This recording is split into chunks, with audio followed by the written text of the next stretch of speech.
So I'll start.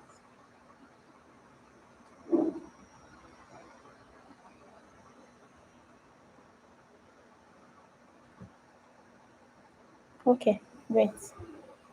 So about me, a lot of you we've already met in the group chat. My name is Lizzie. I'm a product UI UX designer, 5 years of experience, and I'm passionate about helping junior and beginners grow and find their feet in the industry.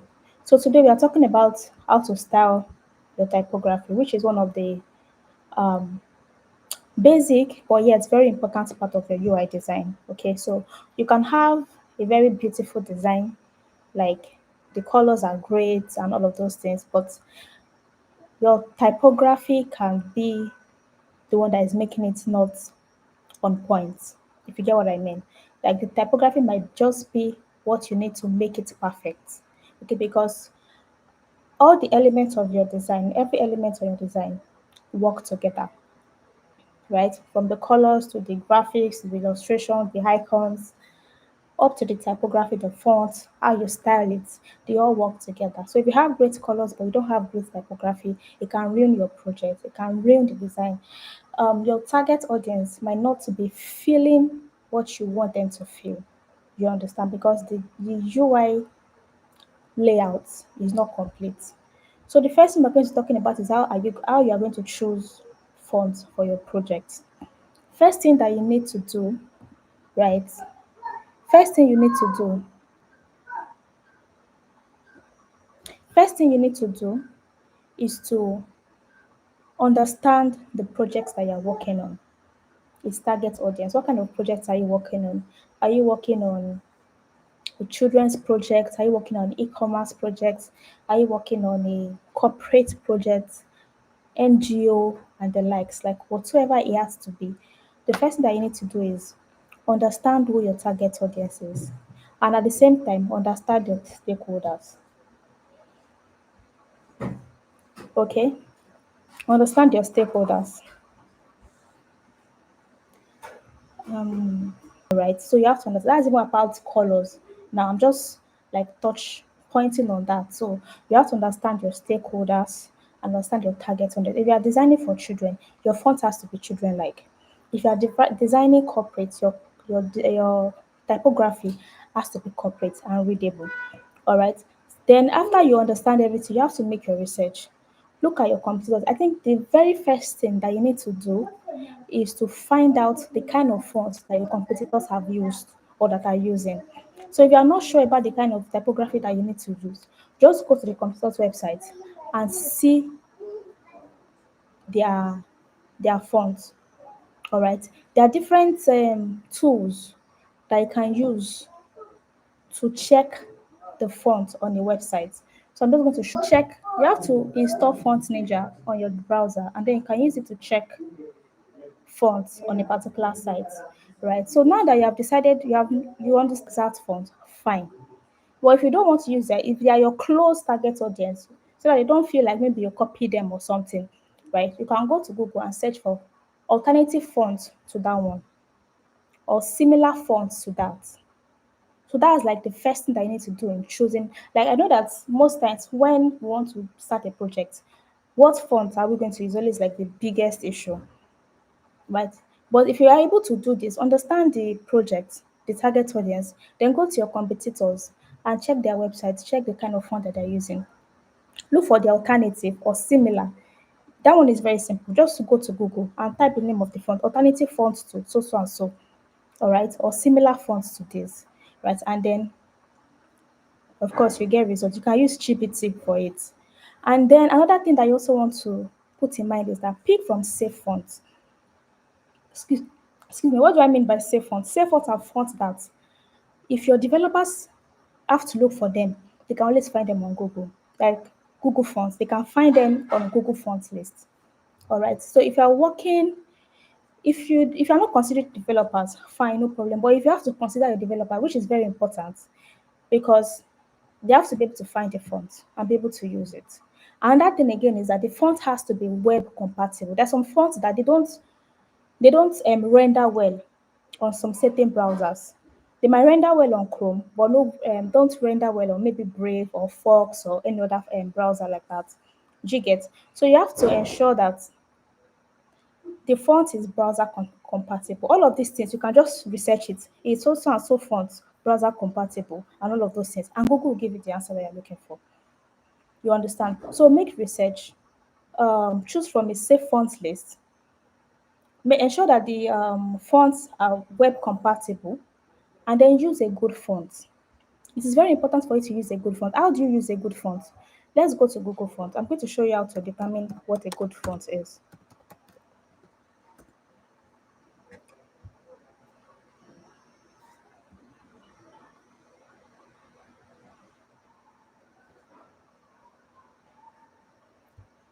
So for instance, I'm going to use Roboto.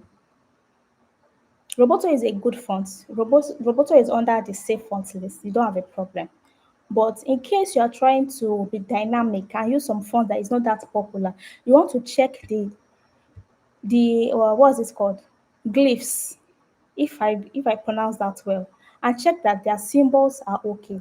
There's some font that when you put full stop, the full stop will not look like full stop. Or when you use comma, it will carry hash. It will display like hash. Or when you do and, that and symbol, it will look very funny. Those fonts might not be best for you to use if you're working on corporate sites. And again, you want to use fonts that are readable. It's not the one that the hand is looking very funny and people don't know that this is hand. You understand? So you want to check all of these things. You come to the Latin lowercase, you check what it looks like. Like you check like practically each and every one of the stores that are here. Then the most important thing that you want to check is the numbers. You also want to check that the numbers are displaying like numbers, like they are recognizable. Then currency, right? Punctuation and the likes. I don't want this session to be very long, so I'd have showed you some other bad fonts as an example. But if you do this, you identify bad fonts because there are some that their punctuation will not look like punctuation. There are some that their punctuation will not look like punctuation. Like the full stop will look funny, the hand will look funny, the symbols will look funny, the arts will look funny. You will not be able to tell that this is art. Some will even turn the symbol to something looking like Arabic. You get? So when you see those things, please, no matter how interesting or beautiful that font may look like, do not use it. Okay? Do not use it. So understand the project and the target audience. Research the font. Important to go and check the kind of font that the competitors are using, and search on Google and look for their alternative fonts. Right. Then during our chats in the group chat, another thing again is that people find issue with is pairing fonts. There's no right way or wrong to pairing a font. Of course, you want to ensure that they are visually okay when you pair them. So the best thing for you to do is just go and Google it or use chat. Thank God there's now ChatGPT. Go and use ChatGPT to say, I want to use Roboto for instance, and I want to pair it to another font. What font can I best pair this font with? Once you do that, right, and it gives you options, don't just jump at the option, just pick the one you like. Come to Google and first of all check, is it a Google font? Is it a good font? Is it browser compatible? If it is not on Google, where else can I find it?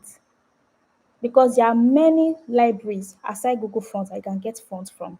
There's Adobe Fonts, there are a ton of them out there. You understand? I want to ensure that they are findable and their they are going to render well by the time the developer writes their code. So that's that about that.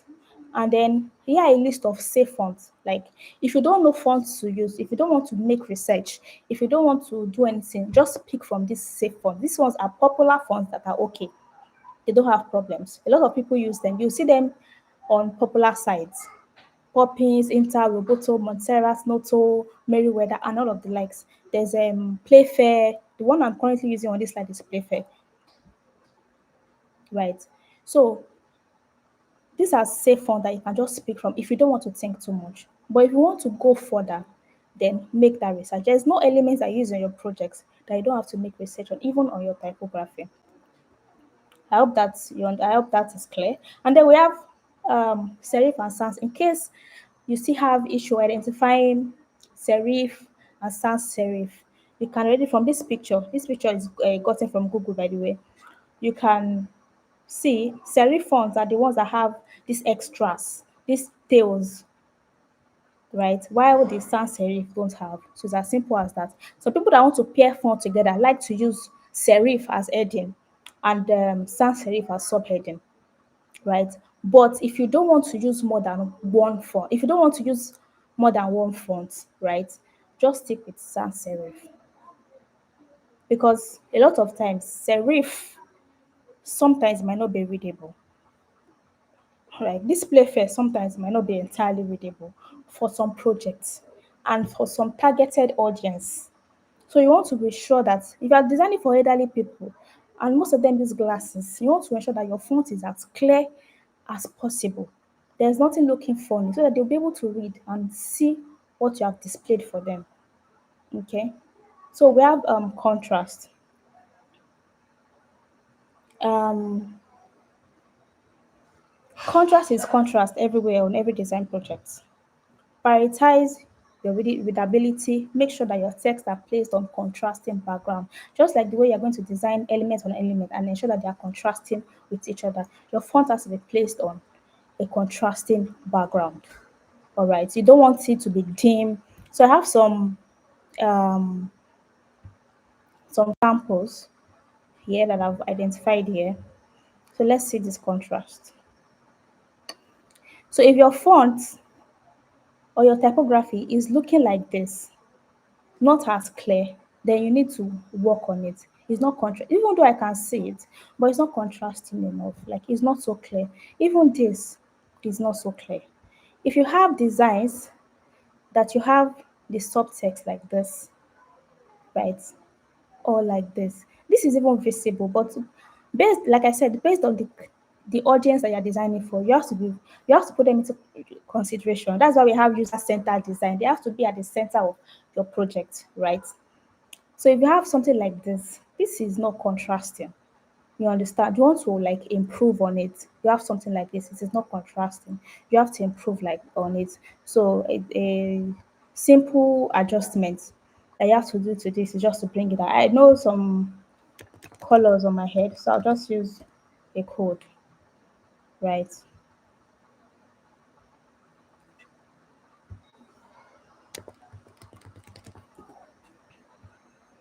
And then you can see that it is looking better, all right? And then for this one,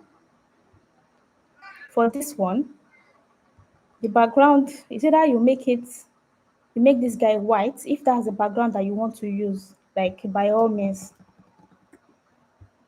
You can see the difference, right? Let me duplicate it so that you can see. Let me undo, sorry, undo, and then so that we can compare it, right? So you can see the difference. Like this one has more contrast than this. You can change this one too.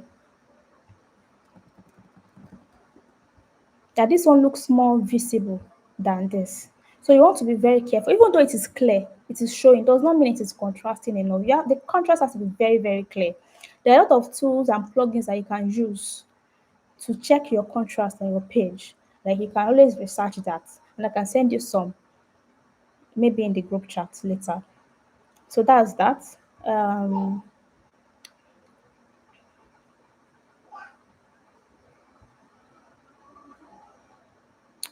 okay. So the next one, we've touched contrast. We have hierarchy. Now this hierarchy is very important. A clear hierarchy between your heading and your subtext is very important. Now look at this. Look at this sample.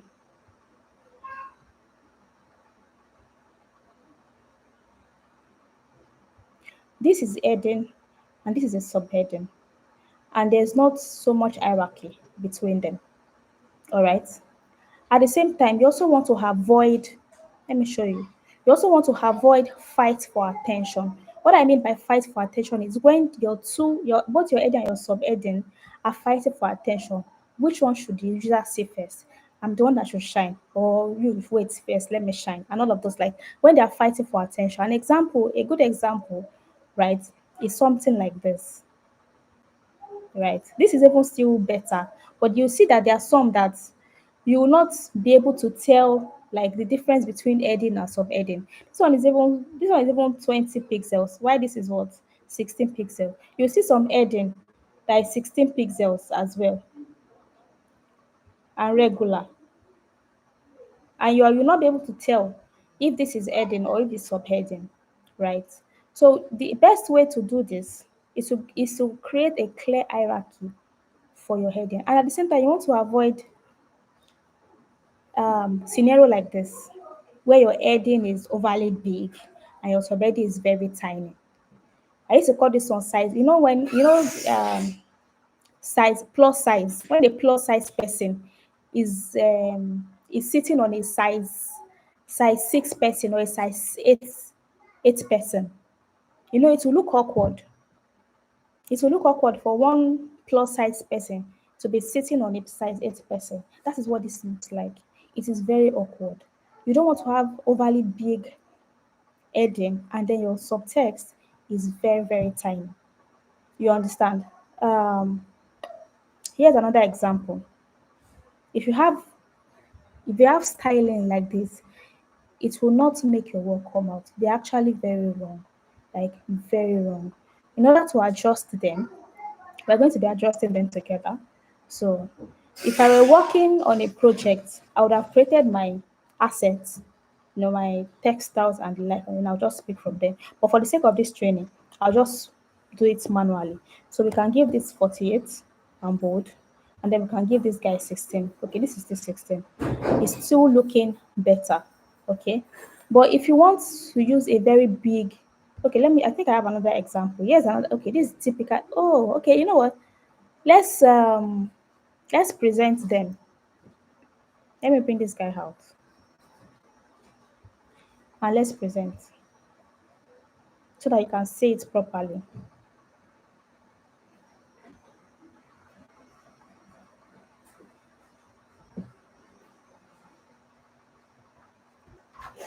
So imagine you have heading like this and you have this tiny subtext.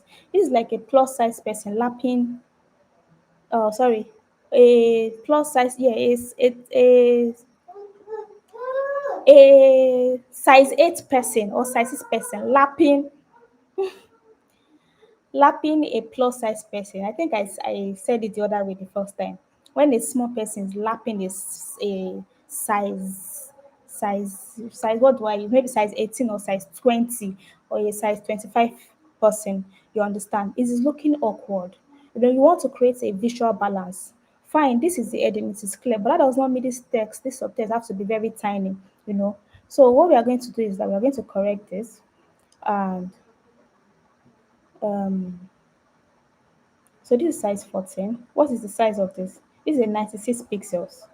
So in order to create a visual hierarchy for this, we can make this, actually we can make it 20 or 24. All right. You can make it 20 or 24. You notice that it is looking a bit more visually balanced. Okay. Let me try 24.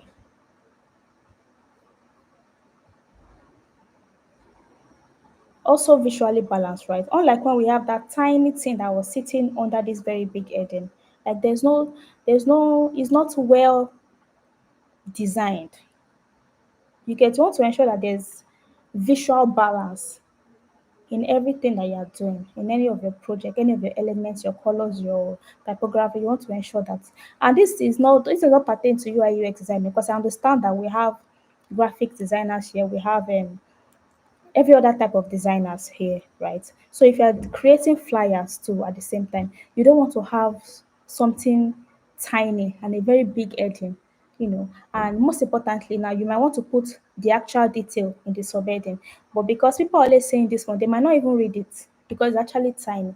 Aside from the fact that they might not read it, it's not even visually um, aligned or it's not visually placed or balanced, for a user to read. So you want to ensure that the heading and the subtext are visually balanced. They are lapping themselves each other correctly. Okay. So let's see, what other points do we have? Avoid size 25 lacking. Okay, that's what I just explained. Avoid fight for attention. A typical example of fight for attention is something like this.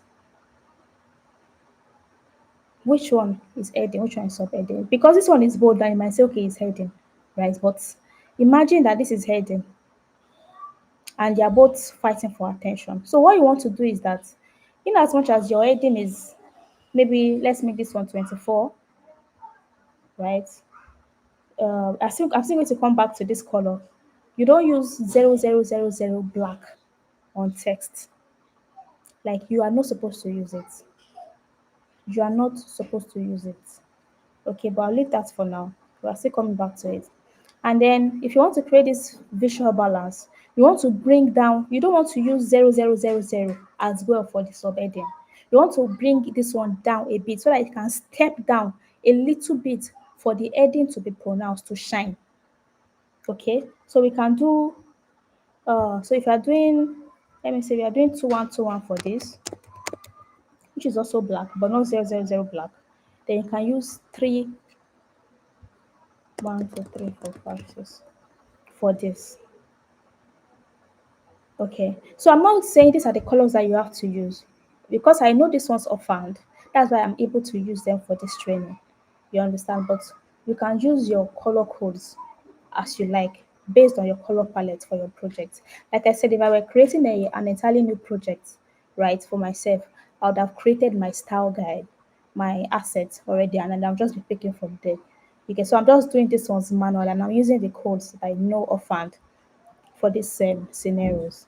Okay, so you want to make sure that your heading and your subtext are not fighting for attention, like they're not fighting to grab the user's attention. Let the heading stand out as the heading and let the subtext to stand out on its own too as a subtext, not the same color for both of them. So if you have been designing before now that you use same colors for both your heading and your subtext, now it's time to change that approach. All right. If you notice the design I presented here, you realize that the color for the subtext is not the same as the heading because the subtext has to be a subtext. It has to step down. That's why it's called a sub. It has to step down for the heading to shine. And at the same time, you don't want your heading to be too big and your subtext will not be tiny, like size 6 under it, you know. You want to make sure that there's a visual balance. Okay. Um, let's proceed. Hope we're still in time. Okay, great.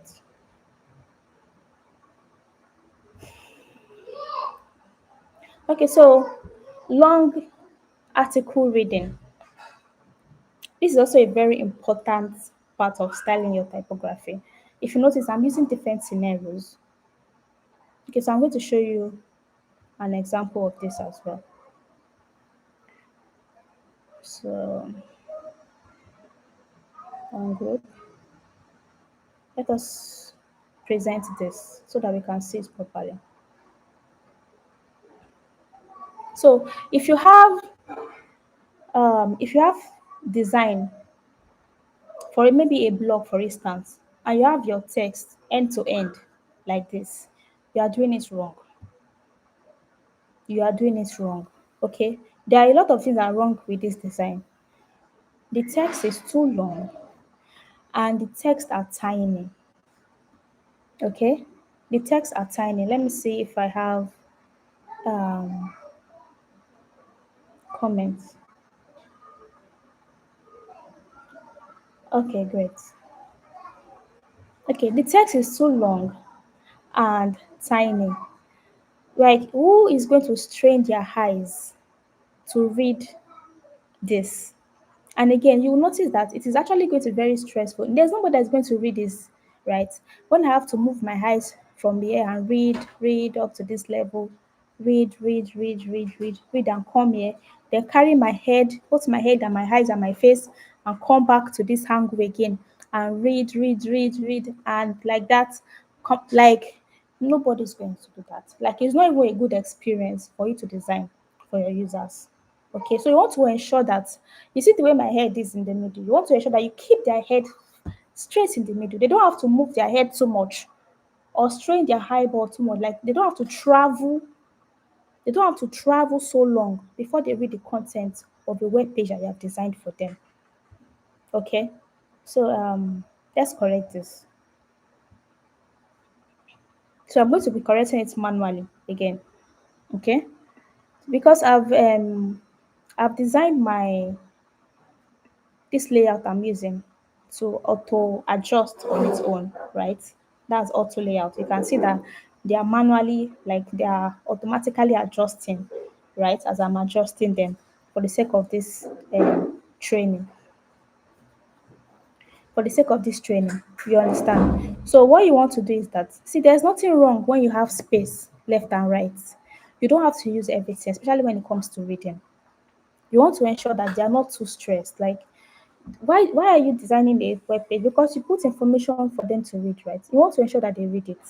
So in that case, let's read, let's present and see what we have now. Okay.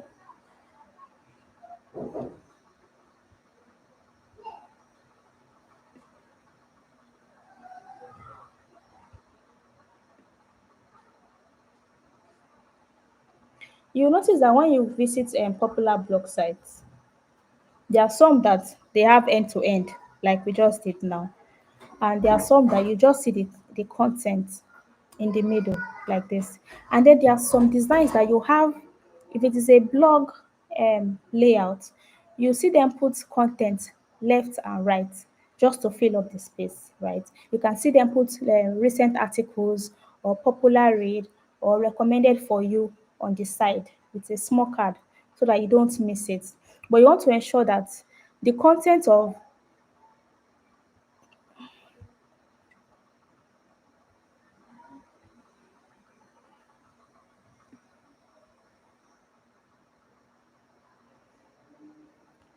Okay, so you want to ensure that the content is in the middle. So there are different ways that you can design this. I'm not saying this is how you have to design it. There are some designs that you can decide to make your image. The image does not, you don't have problem with the image. Image can extend from left to right, can take the entire weight of this frame. But the text, right, that you want them to read cannot. It cannot be long. I forgot to duplicate it so that we can do the comparison. The text cannot. You understand? And then you also want to ensure that the font size that you're using is readable. Now, this is a size 16 pixel. 16 pixel would have been fine, right? But because of the font, the frame size that this layout is on, 16 is a small subtext to you, and that's why it is looking very tiny. So we want to adjust that. You can make it 20. Let's see.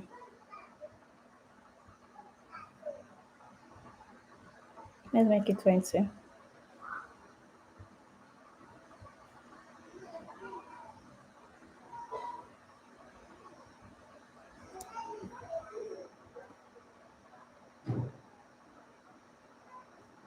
Okay. So you see that it is actually better and more readable.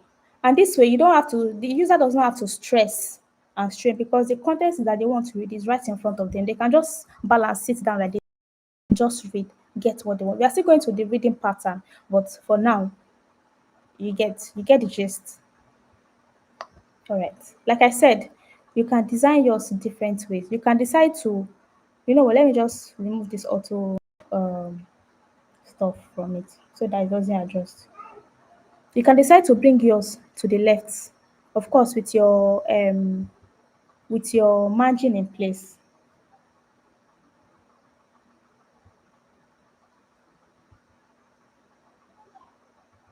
I want to remove my auto layout so that I can manually adjust what I want to adjust. You can decide to put yours by the side. If your margin is 100 pixels or your margin is, let's say, maybe 200, it depends. Again, it depends on your design. Okay, so let's make this one, let's say 120. 1, 2, 3, 4. So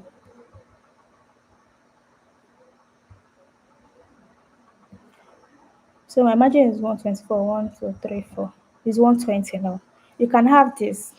Now, you'll see some designs like this whereby the content that you want to read is on the side, right?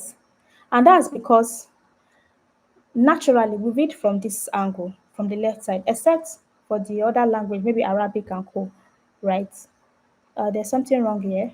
This guy, you just feel it will adjust. Okay? Now, there are some designs that you can, you know, create your layout, put it on the left hand side, and then this content here, you can put stuff here. You can decide to design where they're going to be adding comments on this side. You can decide to put, like I said, recent articles for you, recommended for you. Yeah, you can even place ads, right? If it's an agency that maybe put ads on their platform for people, then they can put ads here. You get, some can put it in between the texts. You get me, right? You can do stuffs here, but the content that you want people to read, you don't need to stress them. It can be in the middle, or you put it by the left hand side. Okay, you should not even put it to the right because people will not really come to this side to come and read. Naturally, people want to start reading from here, right? So you have to put it on. I think I'm saying the right thing. Yes, my left, right? Yes. Hmm? So you have to put your the reading content on the left, and then you can put ads, commenting, recent articles, and the likes on the other side of the frame. You get, so this way you're not going to be stressing your users. Okay. I think I have. Okay, I don't have. I thought I have a sample where I have popular popular articles or recent articles designed. I have it, but I thought I added it, but I didn't. So let's move on. Okay, let's go to the next one. Don't stress your user. Your your text, not text. Your text does not need to extend end to end, which is what I've just explained. Okay. Now, F reading pattern. This is very important. I know that a lot of people have heard about F reading pattern and the likes. But before I go to F reading pattern, I want to be sure that I've covered other parts. I've talked about hierarchy, contrast. Oh, yes, there's one more. I think I jumped this. So I'm going to ungroup this. So let's present. I think if I present, it will look better than showing it from my tool. So again, even though I'm using a frame for a website or to explain this, it applies to other graphical um, designs, maybe graphics or whatever kind of design that you are into.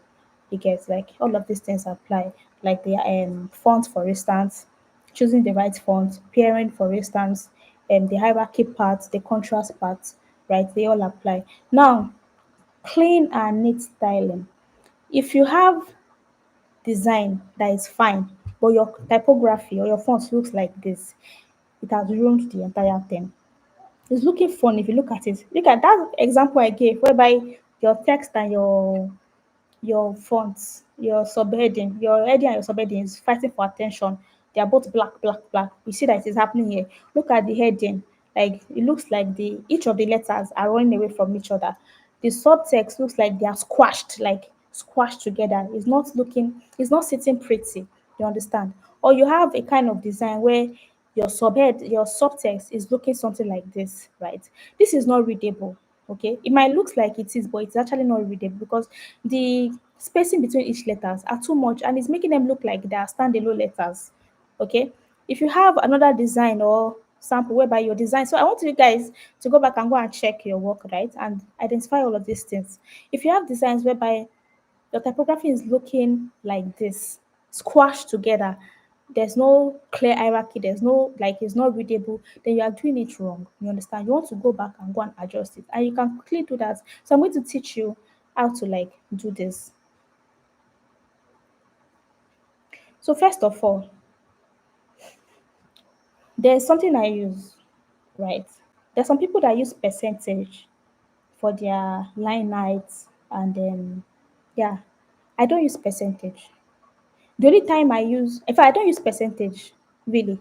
I use so what I do is, what is this font size? This is 20.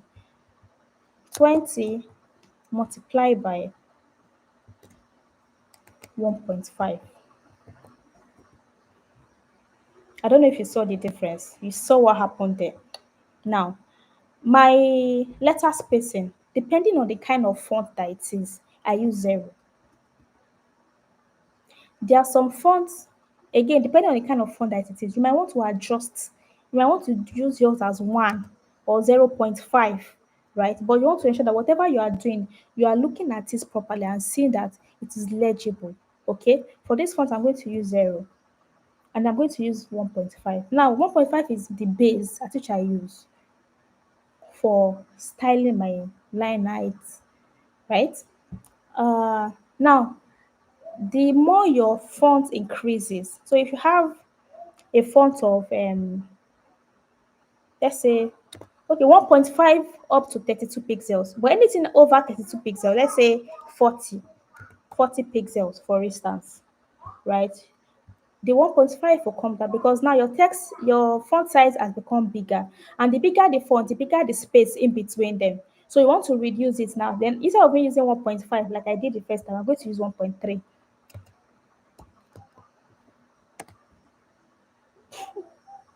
Sorry, 40 times 1.3. Okay. Now, if you zoom in and you see that, oh, this person is so much, oh, you can use 1.2. So you have to put the font size first, then multiply. Okay, I keep skipping that part. What I want to use 1.2. I think I entered the wrong thing. 1.2. Okay, good. For me, looking at this, I don't really like it. You understand? So I will change again. Let me try 1.5.